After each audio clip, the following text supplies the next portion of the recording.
Olá, pessoal. Temos hoje a honra de falarmos com uma pessoa que, para mim, é a lenda viva de todo o marketing mundial, Dr. Philip Kotler. A gente tem a oportunidade hoje de estar diretamente o que ele pensa sobre temas atuais, sobre branding, sobre marketing, como é que ele vê essa evolução, né, do tudo junto, misturado, anytime, anywhere, omnichannel, por exemplo, mídias digitais, propósito. A gente tem uma conversa muito boa. E, assim, ele foi muito atencioso desde o início do nosso contato. Principalmente, eu moro no Rio, ele mora na Flórida, tem um fuso horário, e a gente marcou um fuso horário para que comece a nossa conversa, mas ele se dispôs a chegar até antes para conversarmos sobre o Brasil. Ele é um apaixonado pelo Brasil, conversarmos sobre o Brasil e sobre os desafios atuais de marketing. Então, em um segundo, eu vou colocar aqui na nossa conversa, Dr. Philip Kotler. Antes disso, pedindo para você clicar aqui embaixo e, acima de tudo, assinar o nosso canal, saber das novidades. Cada vez mais a gente tem mais novidades sobre o Bora Falar de Branding. Então, a sua participação, a sua presença é sempre fundamental para a gente. Tá bom? Começando em um segundo, já vou colocar o Dr. Philip Kotler, autor desse livro, e eu já estou na fila do 5.0, que vai ser lançado em março aqui no nosso país. Então, em um segundo, eu já começo com ele. Pessoal, então agora estamos aqui com o Dr. Philip Kotler. Mr. Kotler, thank you very much for your attention. Thank you for your kindness. And first of all, I would like to say thank you. Since 1995, I have the opportunity to see something around 6, 7 presentations at AFM with Salibi, and I read all your books. Just to clarify, I studied with your books. I use your books at my MBA classes, and nowadays, my son that goes to university is learning with your books. I want to, just to start, I want to say thank you for opening my mind, show me new paths during my career, and make me a better professional. In my opinion, in my humble opinion, you are a living legend of marketing. So for me, it's a unique experience to stay here with you. Thank you very much. Well, Dario, thank you for inviting me. Brazil is one of my most interesting and exciting countries to have anything to do with. I was brought to Brazil many times by my good and dearest friend, Jose Saliba Neto, who himself has become a great author now. He's trying to catch up with the number of books I've written. Yeah. And they're very popular. My big argument is he needs to put them in English too, so more people will benefit. Yeah. But in any case, I've been to Brazil, and I taught in São Paulo, Brasilia, Fortaleza, Porto Alegre, about 2 or 3 other cities. So I'm not an expert on the country, but I'm very impressed with the size and the drama of Brazil. Yeah. So let's start. I will follow my script, okay? First of all, Mr. Kotler, as everything changes a lot in our world so fast, in your opinion, what's the best definition for brands? Well, let's remember that a brand was originally a name given to imprinting or burning a name on livestock, so you wouldn't lose your cow. Okay. But it became more the idea of developing a name or design or symbol that would say you're the seller of this particular product, and no one else can confuse you with their brand. Your brand is unique. So that is what branding moved into. Okay, and we talk about branding, the continuous management. Branding, in your opinion, is a responsibility just for a marketing department or for the whole company? Actually, it depends. If a company is a large one like Unilever with several brands, maybe 200 or 300 brands, into the thousands sometimes. It's a house of brands. The biggest brands, the most important ones, are critical to the company, not just to the marketing department. I mean, the whole company has to review and have a tracking system. Is our brand growing stronger or weaker? Does it need modernization and resuscitation? So the point I'm making is that for the big brands, the responsibility is company-wide. For the small brands, they're just either starting off or they don't make that big of a difference, and they are handled mostly by the marketing department and so on. But branding is not the same as marketing. Because some people act as if you don't need the word marketing anymore because a company should be doing good branding and everything else is okay. That would be a mistake, because branding is about communicating the value of an offer. Okay. Marketing is about creating offers. In other words, everything has to start with marketing.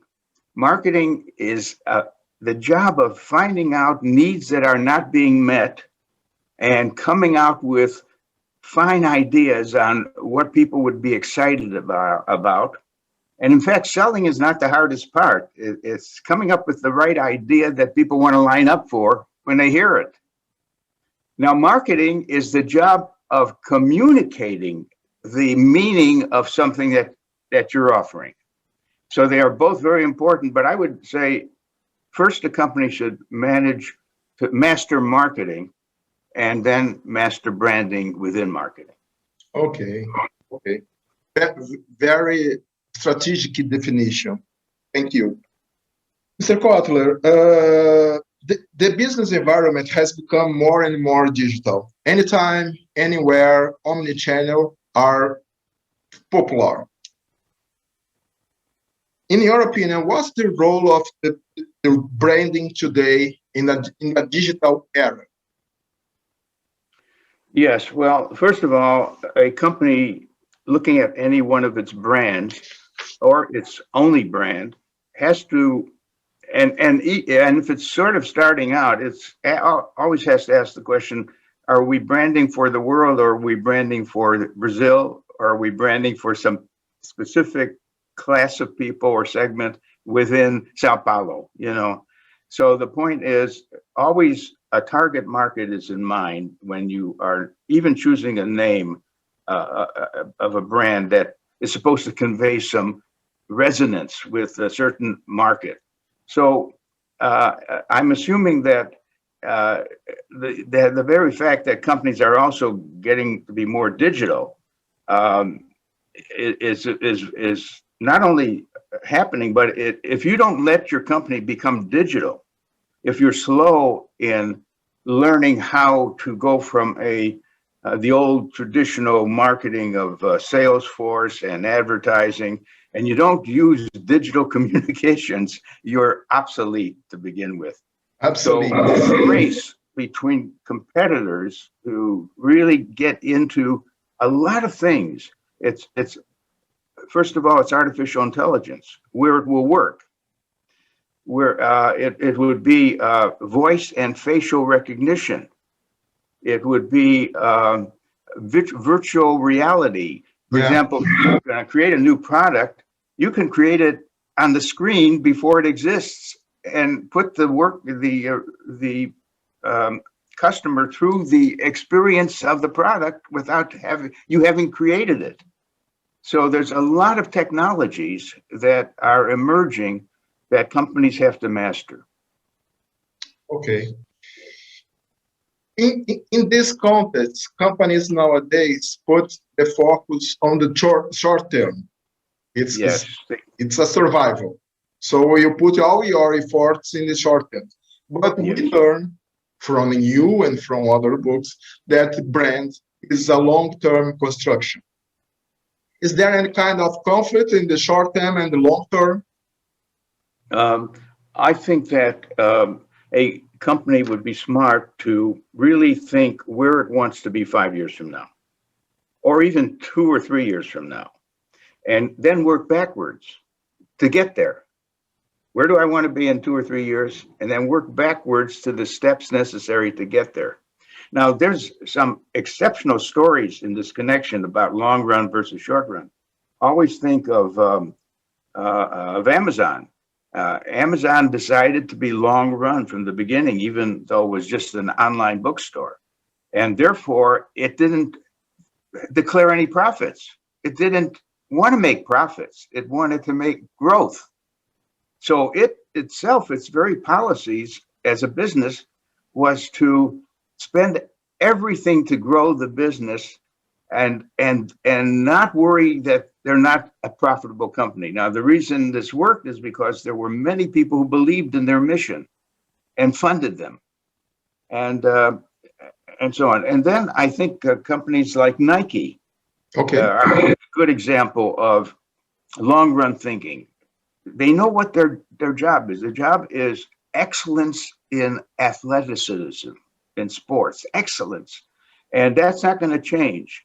And that's what the branding does. It carves an area that's their area. They own it. They own it. There are imitators, but Nike owns the best. It is the archetype for excellence in branding. Okay. Sorry? Long run is the best way to run a company. Okay. And I agree with you. But sometimes the short term makes the company offer promotions or discounts or something that prejudice makes no sense for the longer run. So it's the base of my question. We live in the era of small companies, new companies, the era of entrepreneurship. Developing a brand product is often a relevant investment. How to do branding for small entrepreneurships, for small entrepreneurs? Well, if it's a very small startup, at some point that has already decided on a physical product or a service, they have to name that. There's two styles. They should name both the thing that's being offered and also the name of their company. And it could be the same name, or it could be their company's name offering brand X, which is a separate name for that particular offering. And how do they get it? You know, there are big consultancies in branding where smaller companies can call an expert branding company, or basically they go to an advertising agency and they say, we're starting off here. We hope you're excited about what we are creating. Help us think through what we should call it and how to present it. So you need help, because there are some people who really are good at branding and they're better than you. So you better start with them. Okay. In your book, 3.0, and I use your other books here, okay? But in your book, 3.0, you indicate the companies that society has changed their mindsets, and brands needed to understand how to position themselves correctly in this new context. Environmental, social, governance, sustainability, diversity, some kind of terms that are nowadays in all newspapers and the company's agenda. What's the challenge for traditional brands to become sustainable brands? Yes, very big and good question. Let's imagine the traditional type of company, which says, my job is just to find the product that people need, and I will give it a name, and I will tell what it is very explicitly. I'll describe it the way the Russians describe a certain product in Russia. It's very formal. And, that's a recipe for failure.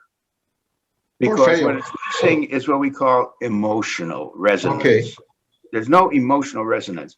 So in my marketing 1.0 was about the very functional offering of something with no emotion.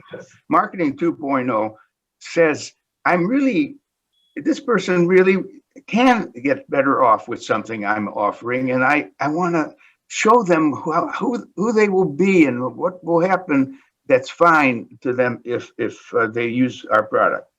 So it's the recognition that buying is an emotional act. In fact, the mind is only about 5% rational and 95% emotional anyway. Emotional. By the way, that's true of business to business as well as business to consumer.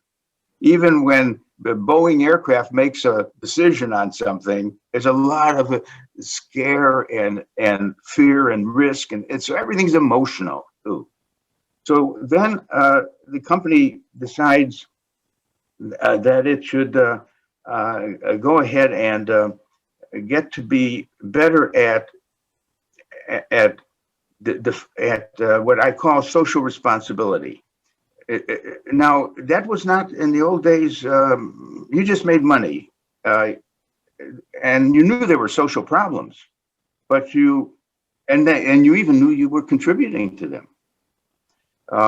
Let's say you're a coal miner and you get the coal out, but you made a mess of the land around the coal. So that means there are externalities that take place that you're not covering. Your cost is lower because you're not covering the full cost of the damage you did. So nowadays, more companies say, I've got to show some responsibility. In fact, I'd like to show it concretely. Now, what do they mean? Giving some charity money? Yeah, you can do that. That's nice to do. But how about taking a cause? Let's say hunger just makes you so mad that anyone has to starve. And maybe you're in the food business. You don't have to be in the food business, but whatever you're in, you might say, that's my cause. Or I'm upset that the water in the ocean is full of plastics now, and it's going to hurt all of us. And we won't have enough fish. They'll be killed by that. So more companies know that this is the right thing to do, but it's appealing also. If you sound genuine.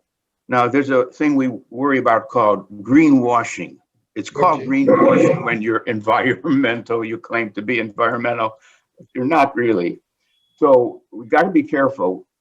So I advise companies to actually reveal their values. Now, this is important. What a brand that wins does, it not only means what I make, but what I care about. The brand is a message about my values to you, the customer. And it will win loyal customers because they too have the same values. And you've got to find a way to be transparent, open up who you really are as a company, what you care about, and you hope to get those customers to care about the same thing. You said about the values, you said about the pillars, purpose, social responsibility. It's very, very nice, because it's relevant questions here in Brazil. For example, you gave an example of coal miners, and we have here in Brazil, for example, a big problem with one giant mining company. So this is much relevant for us in our discussion nowadays. Thank you. Thank you. Mr. Kotler, in your opinion, is there a difference between branding for traditional companies and branding the brick mortar and branding for digital companies? Or, as we say in Brazil, it's all together and mixed? What's the base of my question? During my class, sometimes the students say, oh, we just want to learn about digital brands. And my frequent answer is, there's no difference. In my opinion, the concept for brand is the same for all companies. what you are going to use is the second layer that is like a toolbox. And for brick and mortar, maybe you use some tools, and for digital, maybe you use another tools. Sure. Am I right?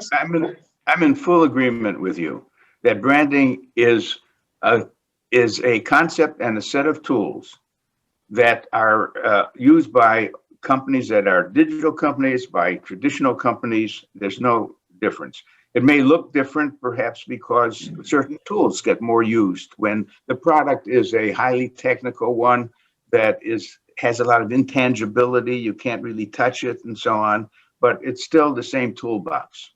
Okay. In your book 4.0, I show you the third, and now I'm showing you the fourth.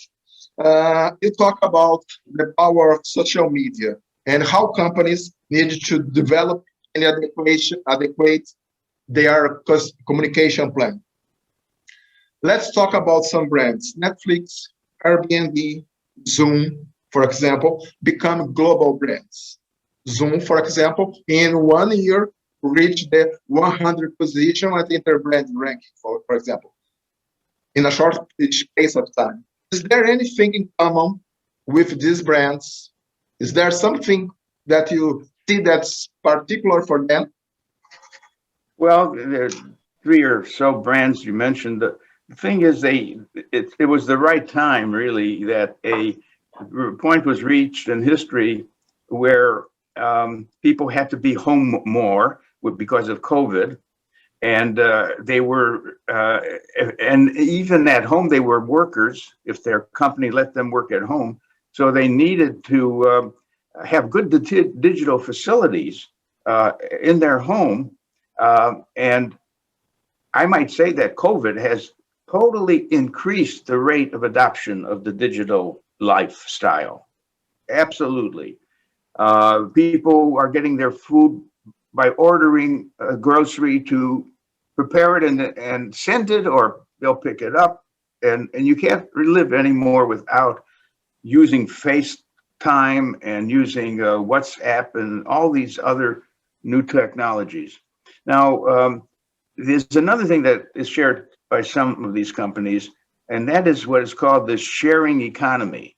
Let's think of Airbnb, where you don't want to pay the hotel's price, but there are people who have an extra room to sleep. And then there's also the taxis have been replaced by people who own cars doing the taxing for you. So that's a big movement called, do we need as many products to be made for us in order to have a good life? Can't we share some of the products? Why do you have to own a car? Why not use an inexpensive taxi service whenever you need a ride? Or why not go to a car through Zip and pay for a 1 hour use of the car? So I am very impressed with what's happening in the idea that, do I need my own lawnmower, or can I use my neighbor's? And in fact, I'll pay my neighbor. So now all that is in the context of sustainability. So another new mission of companies is not only to become digital, but to become sustainable. And that is, the planet is in danger of warming. The big problem is that with all the gases that go up, every time an airplane flies, it's polluting the air. So should we be more conservative about, do we have to fly instead of talk on Zoom as a company to our people and our customers? Why do we have to go and meet them with all the work involved and so on? So the basic thing is, companies that care are going to be practicing sustainability. And I'll give you one interesting example. Walmart has told certain suppliers that they won't be used anymore because their trucks are fuel inefficient. Namely, the supplier sends a truck with merchandise for Walmart to sell, but the truck is gasifying the air, hurting the air. So you buy better trucks, and then I'll use you as a supplier. So, and by the way, that truck company then looks at the ones who send its supplies, and it makes sure they're all sustainable in their practice. That's an important point. The whole chain must be sustainable. Yes. Let's continue talking about social media, okay? In terms of social media, companies are no longer black box, but they are castle of glass, transparent, in which society, the general public, observe everything and put their I agree, I like, I don't like, and no other. How should brands position themselves in the social media era? Well, Dario, it's because of the internet. Any customer interested in buying anything like an automobile can find out so much without a salesman coming to them. In fact, I worry about whether we'll need salesmen, because I don't want someone to come to tell me what I already know from the internet. In fact, I don't want to even be influenced in my findings by their way of treating the findings. So the point is that I can know so much about a company, even if more than they may want me to know. In fact, I'm reading the critics of that company. I'm even reading the stories of their competitors.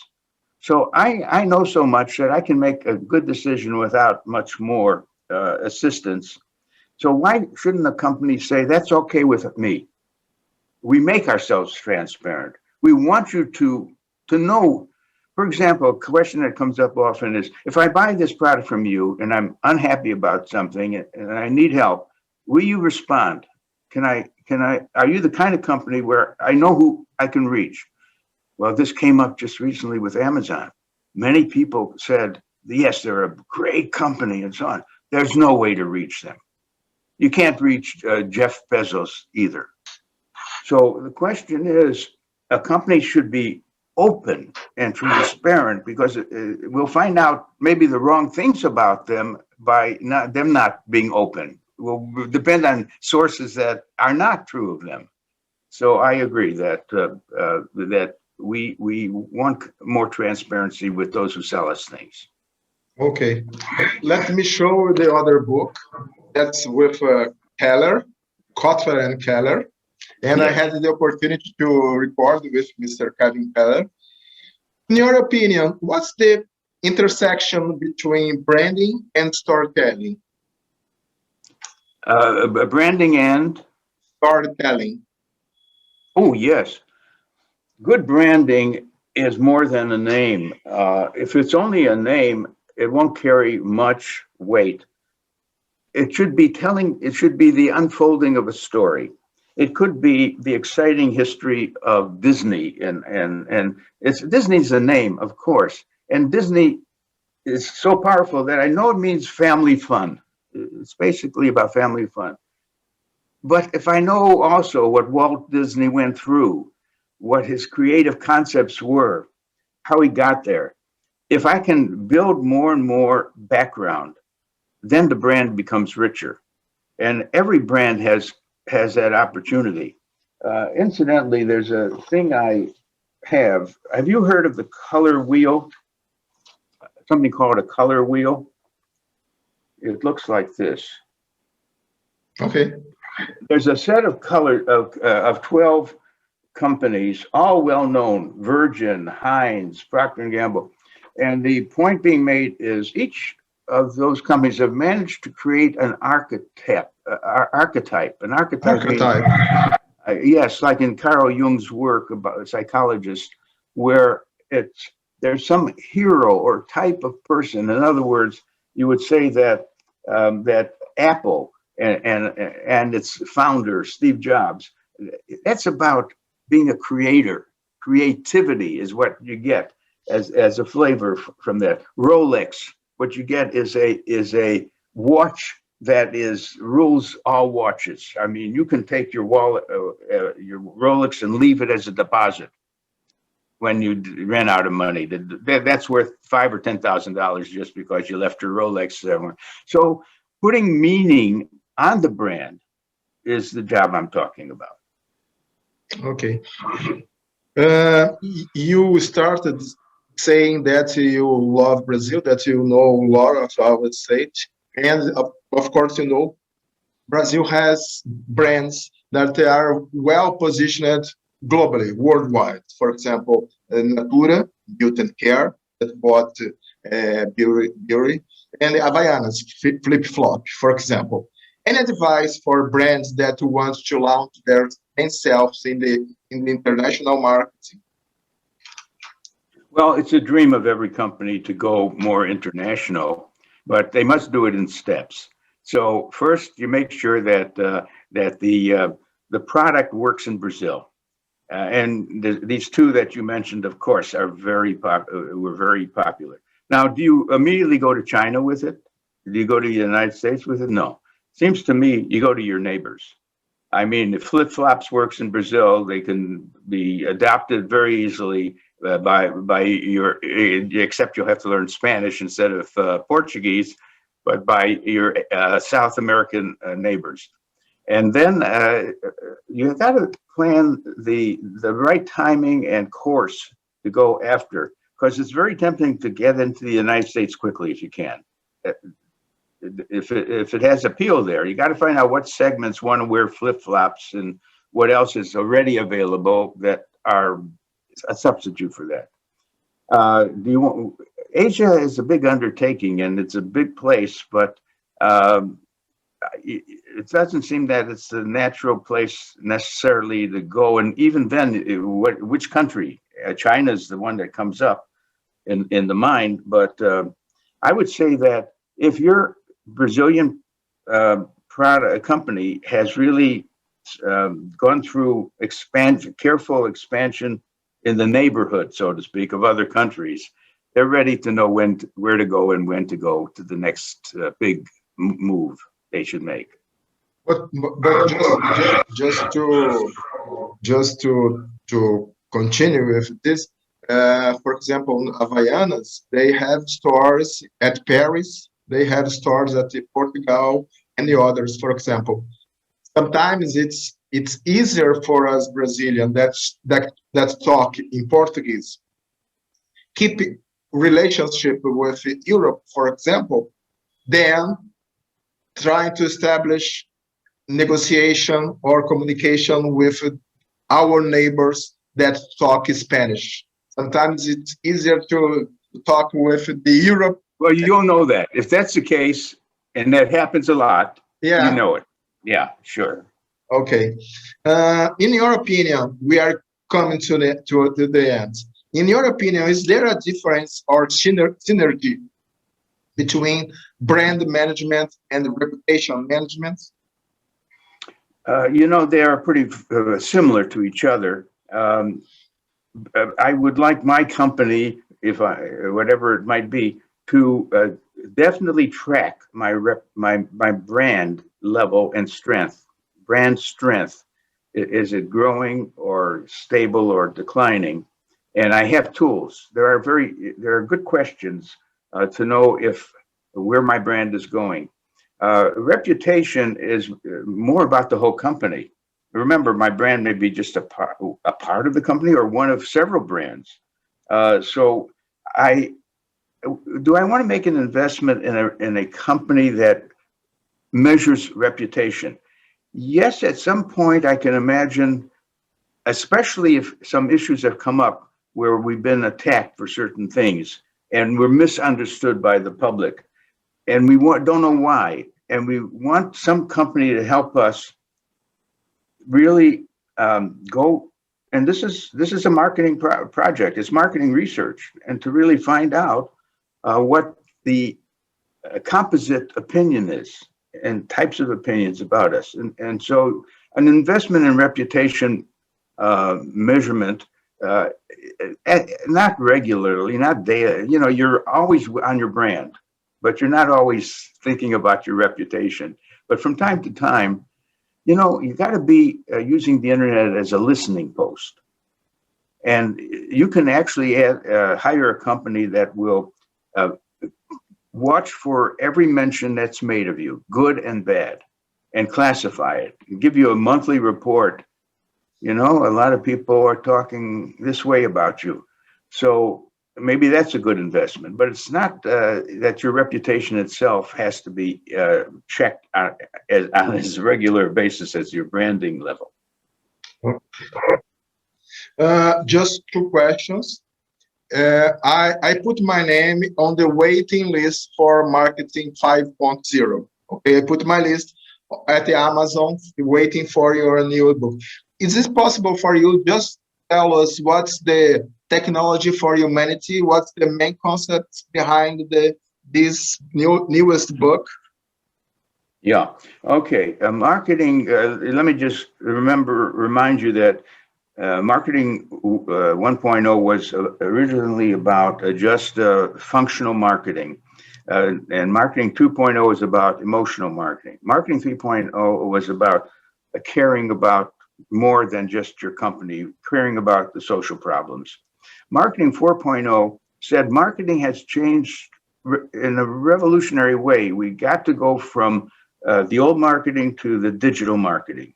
And we explained the social media and things like that.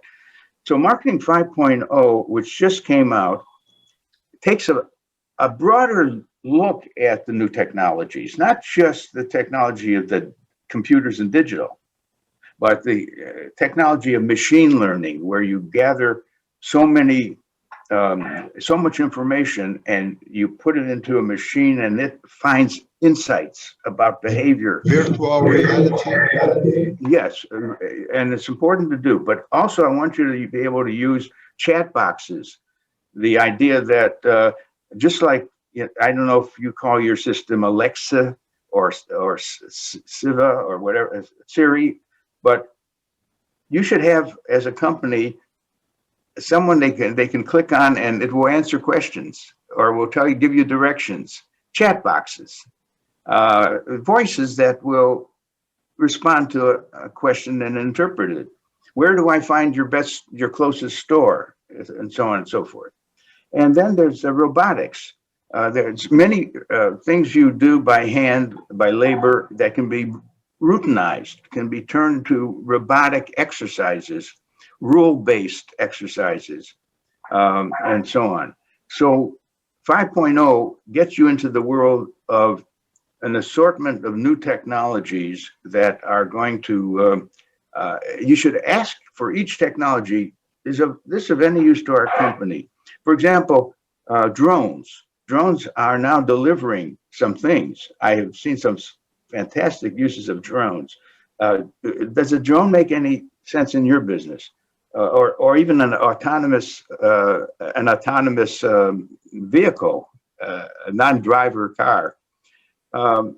So you ask for each of, so 5.0, which just came out, raises questions about the new world, a world called the world of internet, and where there are sensors that you plant around. For example, is my refrigerator still working, or does it need maintenance? If you have built-in sensors, it will wait. You could build in sensors that will send orders for milk when your refrigerator is down on milk. So this is a new world of opportunity, and each company should ask for every one of these new developments. Is that technology for me? Okay, let's go to the final questions. And for that, I would like to reinforce, thank you very much for your attention. To conclude our interview, what recommendation do you give to a young executive who wants to pursue in a career of brand management? Yes, I would say that they should, at college or in their studies, do two things. They should, of course, take marketing course or 2 or 3, and they should also take finance as a course. Because if you're going to run a company or start up a business, the 2 things that count are marketing and financial knowledge. Now, Peter Drucker put it a little differently. He would say that if you're going to run a company, you got to be good at 2 functions. And remember, he's the father of management. He said the main 2 functions that you must learn is innovation and marketing. If you learn only one, so therefore you're very good at marketing, but you don't have anything new to market. If you're good at innovation but not good at marketing, then that's an empty thing too. But the smart companies are those that are innovating all the time. They're creative, and they know how each one can be evaluated for its future and how to make it work as a new entry in the market. So those are some of the disciplines that a young person should study. And of course, and be as digital as you can. I don't think you have to be a coder. And even codes are now simpler to learn. They're modules. You can actually graphically, there are graphics where you can put together a new software program by the blocks of graphic codes without knowing what went into them. So learn digital as well as the normal business functions. And of course, my humble recommendation, read all your books, the best, the newest, all of them, to learn from you. Mr. Kotler, thank you very much for your attention. Thank you. Since the first invitation, you were kind with me. Thank you very much. Well, Dario, I really enjoyed meeting you. You're just the kind of person who runs a beautiful show to help your target market improve their performance. Thank you very much. Good luck. Thank you.